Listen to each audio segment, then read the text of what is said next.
Okay, let's take a look at multiple choice questions today.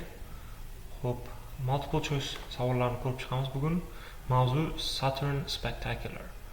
Hope let's start. First question. Galileo's observation of Saturn were influenced by. Okay. Kalisi so'zli Galileo's observation and influenced by. Hop, qanaqadir influence shu Galileoni kuzatishlarga bo'lgan ta'sir topishimiz kerak bo'ladi. So let's take a look here. Galileo pointed our crude telescope at the planet Saturn and dumbfounded by what he saw. The planet Saturn is not alone, but it's composed of three which almost touch each other and never move or change with respect to one another. Even more surprising, two bulging planets on either side of the main planet had disappeared when he looked again a few months later. Eventually, frustrated, Galileo decided never to look again. So, frequency of his attempts. Bizga frequency berilmagan, ya'ni qanchalik tez kuzatganligi berilmagan, uni ta'siri ham berilmagan. Quality of his experiment, again, we don't have that information here. Hop, qanchalik yaxshi eksperiment qilgani haqida ham gap yo'q bizda. What he expected to see. If you look at here, he expected to see the two bulging planets again when he looked at the planets. Yani takroran qaraganda, kuzatganda shu ikkita planetalarni yana ko'rishni xohlagan u. Shuning uchun frustrated bo'lgan. Shu ko'ra olmagani uchun frustrated bo'lgan. Ya'ni influence bo'lgan unda. Nima ko'rishni xohlaganini, ya'ni o'sha ikkita planeta ko'rishni xohlagani va ko'ra olmagani uchun bu influence bo'lgan unda, ya'ni frustrated his qilgan o'zini. So observation made by others. Boshqalar kuzatuvlar haqida gap yo'q bizda. So the best answer is C. Oh, sorry. I hope best way to solve multiple choice questions is to eliminate incorrect answers. Xuddi hozir qilganimizdek, noto'g'ri variantlarni chiqarib tashlash orqali javob berish eng zo'r yo'l hisoblanadi. So the writer suggests that scientists are interested in Titan because muhim so'zlar bizga suggest and scientists are interested in Titan because nima uchun scientistlar, ya'ni olimlar Titan ga qiziqishini sababini topishimiz kerak bo'ladi. So let's keep reading.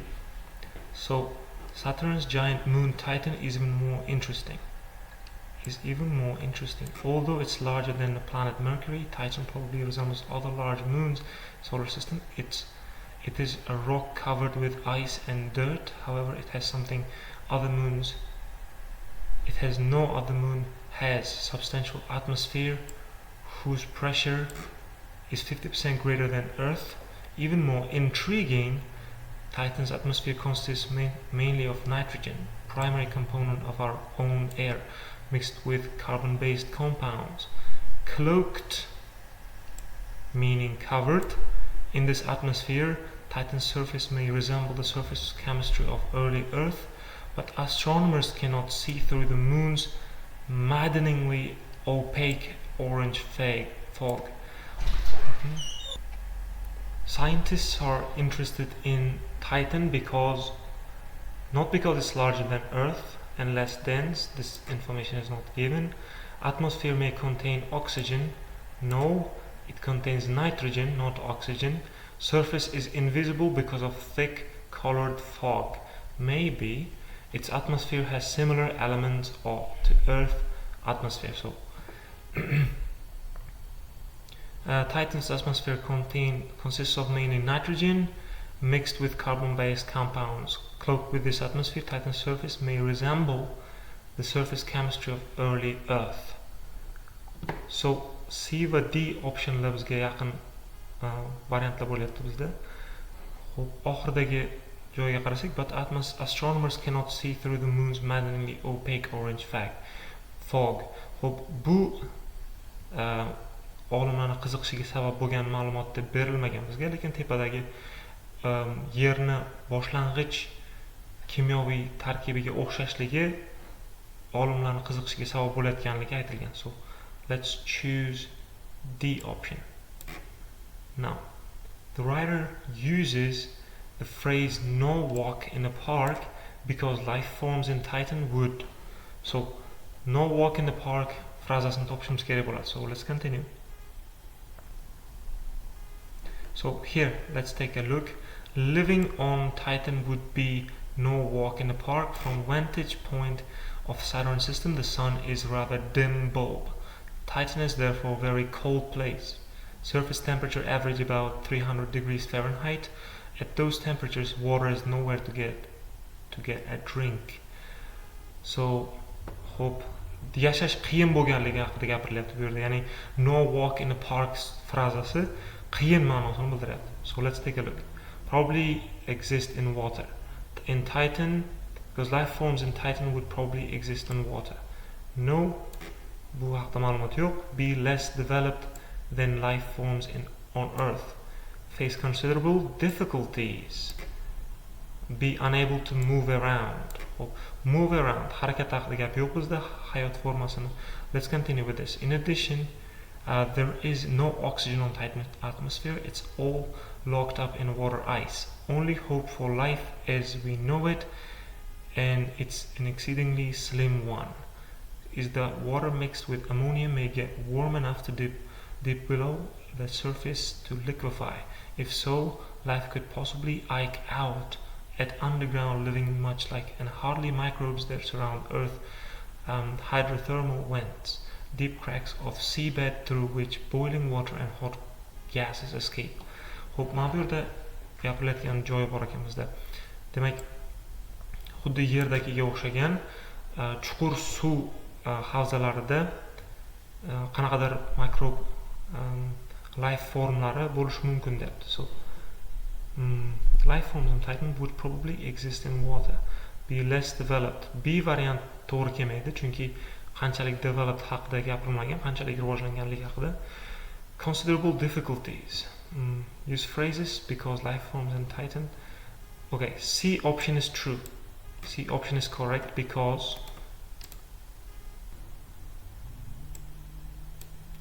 C option is correct because the phrase no walk in the park is used to show life forms in Titan would be difficult. They would face a lot of difficulty. Qiyin bo'ladi Titanda hayot formasini paydo bo'lishi. Shuni ko'rsatish uchun no walk in the park frazasi ishlatilgan. Next, how does the writer compare Saturn and Jupiter? Xo'p, Saturn bilan Jupiterni taqqoslangan joyini topishimiz kerak. So let's continue.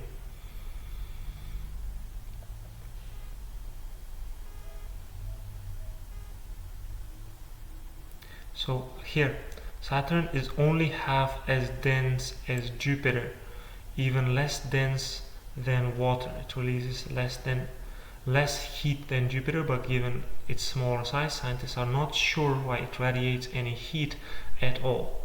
Saturn's storms are surprisingly more powerful than Jupiter's, and its jet streams are much faster. The planet looks blander, however, because a thick haze of ammonia crystals obscures the colorful banding seen so easily on Jupiter.